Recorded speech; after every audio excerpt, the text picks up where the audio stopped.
لپاره. زه د پښتونخوا خاورې یم، د ژوب یم، جنوبي پښتونخوا چې موږ ورته وایي، یعنې کوټه، سیوی، پښین، عبدالله خان، کلاسیف الله، ژوب، لورلایي، بارکان، موسیخیل، زیارت او سیوی. دا د پښتانه خاوره ده، دا د افغان خاوره ده، او دا پیرنګي د اول سر یې ګنډمک معاهده مسلطه که پر افغانستان، او دغه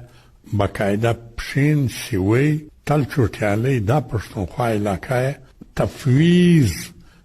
ضلعې وې، اساینډ، یعنې د دې انتظام انګریز په لاس کې واخیستی، لیکن کم ټکسیز یې وصولول هغه ټکسیز یې د افغانستان بادشاه ته ورکول. دا زه د هغې خاورې یم. مندوخیل صاحب، تاسو خپل وړوکوالی، ماشوموالی چېرته تېر کړو او چې د خپل ژوند لومړنۍ مدرسه سبق مو چېرته ووایي؟ زه د ژوب ضلعې په شین غر کلی زموږ دی، عمر مرسینځی،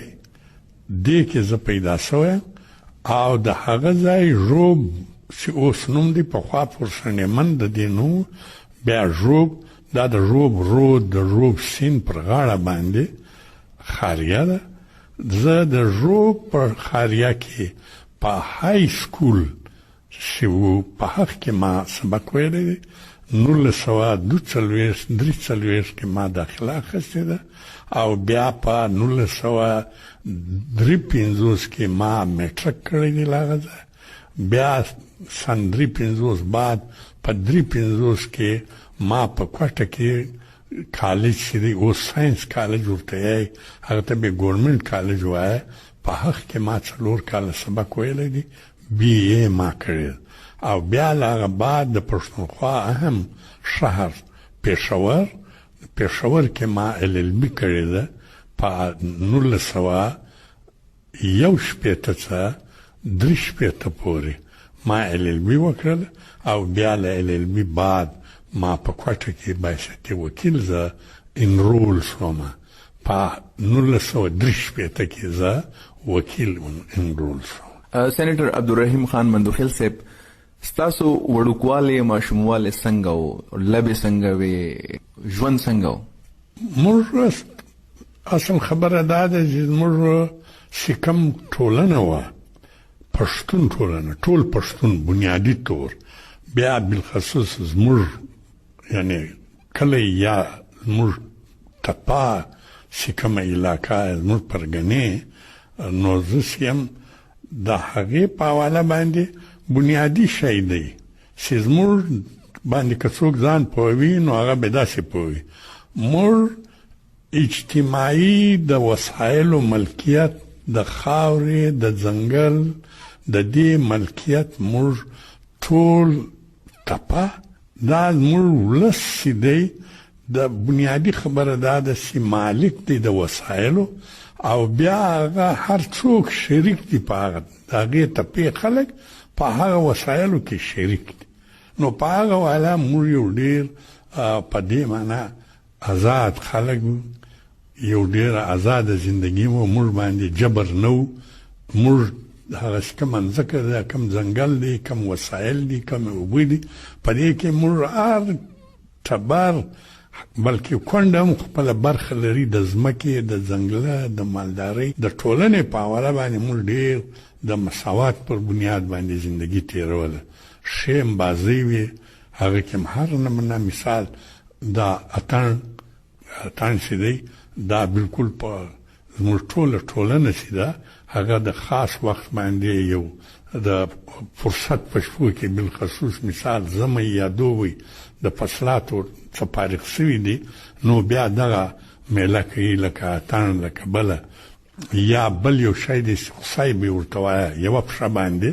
بازۍ دا اکثره زه اوس په ټلویزیون ګورم، نو په دا جلال آباد په دغو کې اکثره هغه شته. نو دغه ډول بیا مثال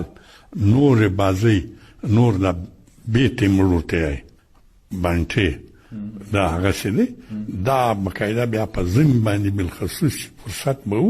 دلته به نو بیا دا ټولو دا بازۍ کوله. دغه نمونه بیا یو بډۍ به ورته ویلې، دا د هډ یو هغه و چې هغه کې به بازی کولې دا بل دی هینډ به ورته ویله هینډ اوس ډېر زورور د ځوانانو به کوله چې هغه به ډېر زیاته په طاقت کې وو نو په دغه حواله باندې موږ ډېر ښه یعنې زندگی وه بیا زموږ زندگی ظاهره ده هغه کم عمر په دغه حواله هم یعنې د کور په کار کې له مور له پلار سره برخه اخیستل زموږ دغه بازی سینیټر عبدالرحیم خان مندوخیل صاحب ژوند کې مو چېرته مینه کړې ده یاره داسې مینه خو نه ده کړې قیاسري کوي نو تاسو ته به څنګه ښکاري نه مینه خو نو اوس داسې ده زموږ خپله ټولنه ده د هغې خپل یعنې عادات دی دا دی چې مثال دی ځوانان وي او بیا داسې د بل چا هغه کې مداخلت نه کوي مثال کې تعلق وو یا دغه نو ستا پښتانه کې مطلب چې د چا په نامه نه وي نو هغه یو عام ډېر زیاته نه بلل کېږي او چې که د بل چا کور وي او هغه وي او د بیا مینه کوي یا شک دی داسې دی دا زموږ ټولنه کې له سره معیوبه ده او چې ورته وګوریم معیوبه ده په کلچر کې نو هغه چې ورته وګورې نو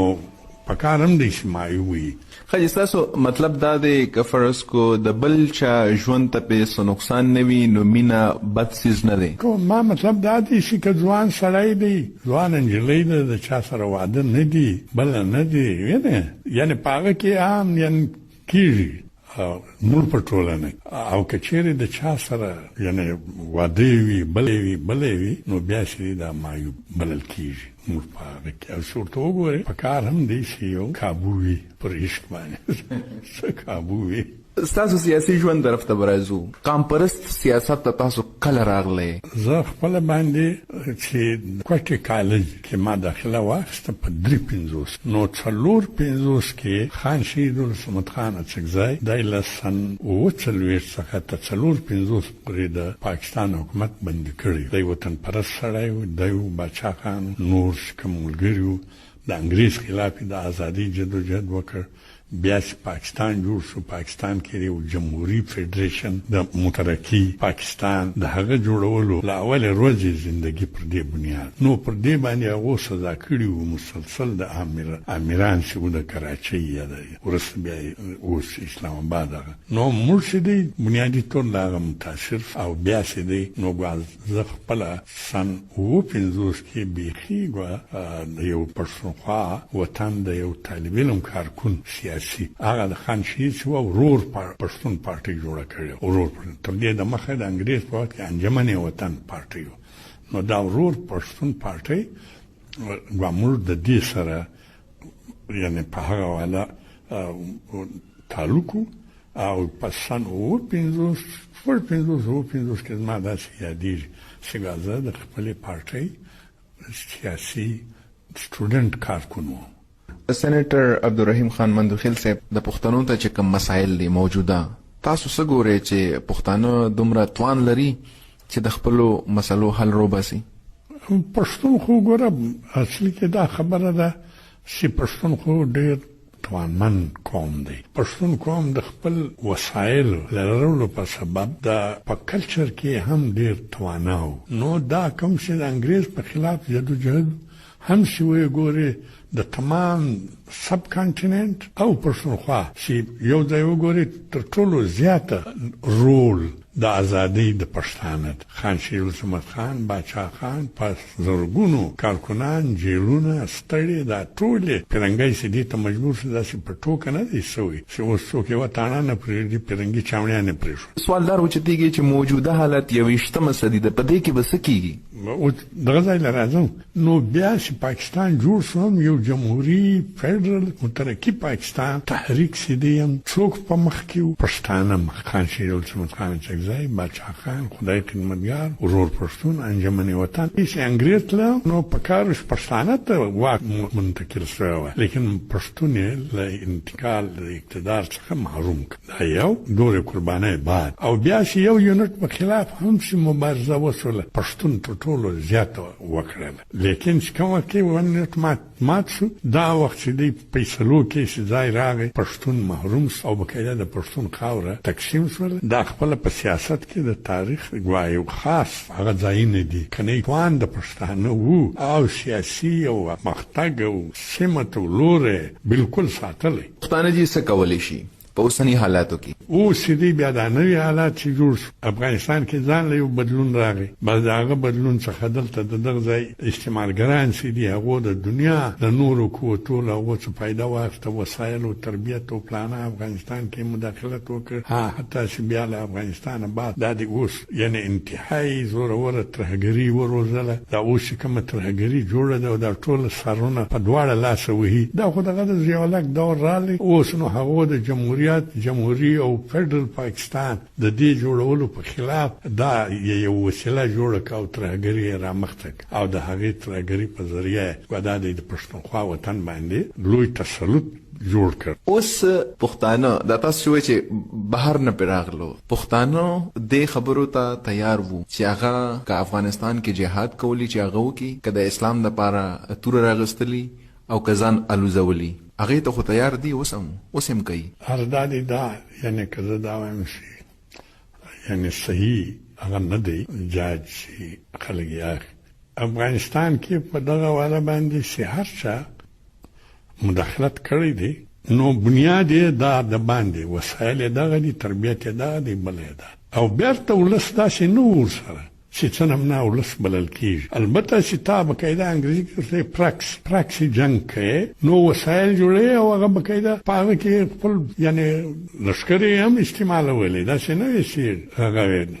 بنیادي ځای به صرف جامې به وربدلې کړي، زموږ لباس به ورواستوه او نوم به پرې شو چې دا خو نو پلانی دی. بنیادي طور به فسادي و، دوی به بل نوم ورکړي، مقدس نوم به یې ورکړي. نو دا داسې نه ده چې هغه دی داسې جنګېږي. په هغه کې دی د دنیا سره بقاعده په خپل طاقت وجنګېده. لکه مثال د جنوا معاهده وشوله، دا ګډ جنګ وشو، د جنوا معاهده وشو، دوی تسلیم کړله افغانستان پاکستان معاهده او بقاعده د روس او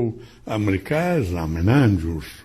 لیکن دوی بیا مداخلت و په جلال آباد باندې ټولې دنیا فوجونه حمله وکړه، ټولې دنیا فوجونه، لیکن افغان مات. اوس هم چې دی څوک دا سوچ نشي کولی چې د جنګ په میدان کې به بیا دی څوک به ماتوي افغان، نه کړ مات. لیکن چې بیا هغه دوکې والا ځای راغی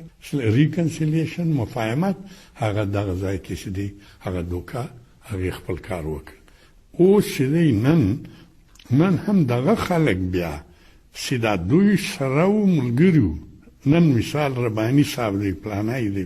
دی، دا څوک؟ دا خو د دوی په دې خیال راغلی چې موږ خو دې پناه راوړی، لیکن دوی ته چې اخر کې پته ولګېده د دوی ملک نورو قبضه کړی او دوی یې تښتولي او بیا دوی چې دی چې کوم وخت کې خپلې خبرې ته هغه وکړ، نو د 9/11 د دوی دپاره قدرت یو کومک وکړ. دې ځای کې تاسو د 9/11 ته اشاره وکړله، دې وخت کې چې د پښتنو په خاوره کوم حالات جوړ دي، تاسو وینئ چې وخت پښتانه امریکې سره په اتحاد کې راوستل. ګوره مطلب مې دا دی چې ګوره د سیاست چې دی، سیاست کې خو بنیادي طور حکمت عملي اصل حکمت عملي وي، نو د حکمت عملي په حواله ګوره نړۍ راغلې وه زموږ په خلاف، د افغانستان په خلاف یې عمل کړ، اډې یې جوړې کړې وې، عدالت یې افغانستان باندې حملې کولې له یوې بلې خوا. لیکن یو ځای دی ته معلومه شو چې کوم وخت کې دغه عناصرو د ترهګرۍ هغه کې چې حملې کولې عرب او نور عناصر چې د هغو ترهګري او دا شیان کول او امریکا هم په دې کې مثال ګډه وه، لیکن یو ځای راغلی چې هغه نړۍ ته دا معلومه شوه چې افغانستان ته مسله خو نه ده، افغانستان